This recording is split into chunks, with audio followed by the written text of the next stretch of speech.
நான் சக்திவேலோட அம்மா பேசுகிறேன். இப்போ வந்து பார்த்தீங்கன்னாக்கா, அடிக்கடி எல்லாருக்குமே இந்த சளி தொந்தரவு அப்படிங்கிறது இருந்துக்கிட்டே இருக்கும். இதுக்கு வந்து பார்த்தீங்கன்னாக்கா, எந்த சமயம் வருது அப்படிங்கிறதெல்லாம் தெரியாது. ராத்திரி நேரத்தில் வந்து பார்த்தீங்கன்னாக்கா, இந்த இருமல் தொந்தரவு அதிகமாக இருக்கும். அப்போ என்ன செய்யறதுன்ட்டு தெரியாமல் நம்ம டாக்டர்கிட்ட போயிடுவோம் வந்துட்டு. ஏன்னா உடனே அந்த இருமலுக்கு வந்துட்டு நம்ம ரெமடியை தான் தேடுவோம் அப்படிங்களா?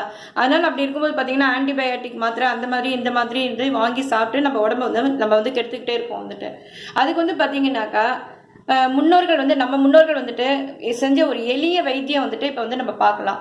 இது வந்து கொஞ்சம் தண்ணியாக வந்துட்டு பாலை வந்து எடுத்துக்கோங்க. திக்கு பால் வந்துட்டு இதுக்கு வந்து தேவையே கிடையாது. தேவையான பொருட்கள் அப்படின்னு பார்த்தீங்கன்னாக்கா, தண்ணி பால் வந்துட்டு 1 டம்ளர், அப்புறம் சித்திரத்தை நாட்டு மருந்து கடையிலலாம் ரொம்ப ஈஸியாக இது வந்து கிடைக்குங்க.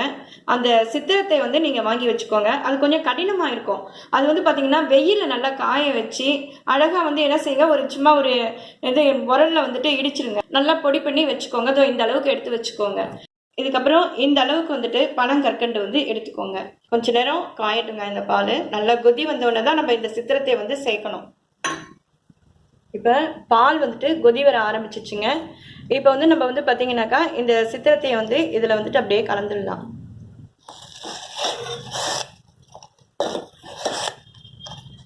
ஓரளவுக்கு பால் வந்து சுன்ற அளவுக்கு நம்ம வந்துட்டு இதை வந்து அப்படியே கலந்துக்கிட்டே இருக்கணுங்க. ஏன்னு கேட்டிங்கன்னா, இந்த சித்திரத்தை வந்து நல்லா வெந்தாதான் அதனுடைய சாறு முழுக்க இந்த பாலில் வந்து இறங்கி நம்மளுக்கு அதனுடைய எஃபெக்ட் வந்து நம்மளுக்கு வந்து கிடைக்கும்.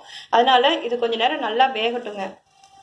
பால் வந்து பொங்கிடுச்சுன்னா பொங்கி பொங்கி வந்துகிட்டே இருக்குங்க. அதனால நம்ம வந்து கொஞ்சம் சிம்மில் வச்சு நல்லா அப்படியே வந்து கிளறிட்டு அப்படியே வச்சுருவோங்க. இது நல்லா வந்துட்டு வேகணும். அதுக்காக கொஞ்சம் டைம் கொடுப்போம் வேகிற வரைக்கும். இப்போ நம்ம போட்ட சித்திரத்தை வந்து பார்த்தீங்கன்னாக்கா கொஞ்சம் நல்ல பெரிய அளவில் வந்திருக்கு பாருங்கள். இது நல்லா வெந்துருச்சு அப்படிங்கிறதுக்கு இது வந்து அடையாளம். அதுக்கப்புறம் நம்ம வந்து இப்போ நாட்டு சர்க்கரையை கொஞ்சம் வந்து சேர்த்துடலாம். இந்த அளவுக்கு நீங்கள் சேர்த்திங்கன்னா போதுங்க. இது நல்லா கிளறி விட்டுட்டு இப்போ நம்ம வடிகட்டி வச்சுக்கலாம். பால் வந்து ரெடி ஆயிடுச்சுங்க. இது வந்து பார்த்தீங்கன்னா இருமல், கபம், சளி எல்லாத்துக்குமே ஒரு நல்ல மருந்தாக இருக்குங்க. சரி, இதை வந்துட்டு நீங்கள் குடிச்சு பார்த்துட்டு நீங்கள் உங்களுடைய கருத்துக்களை கமெண்ட் செக்ஷனில் பதிவு பண்ணுங்கள். உங்கள் ஃப்ரெண்ட்ஸுங்களோட ஷேர் பண்ணுங்கள், லைக் பண்ணுங்கள். நன்றி, வணக்கம். அடுத்து நான் உங்களை நல்ல வீடியோவில் மீண்டும் சந்திக்கிறேன்.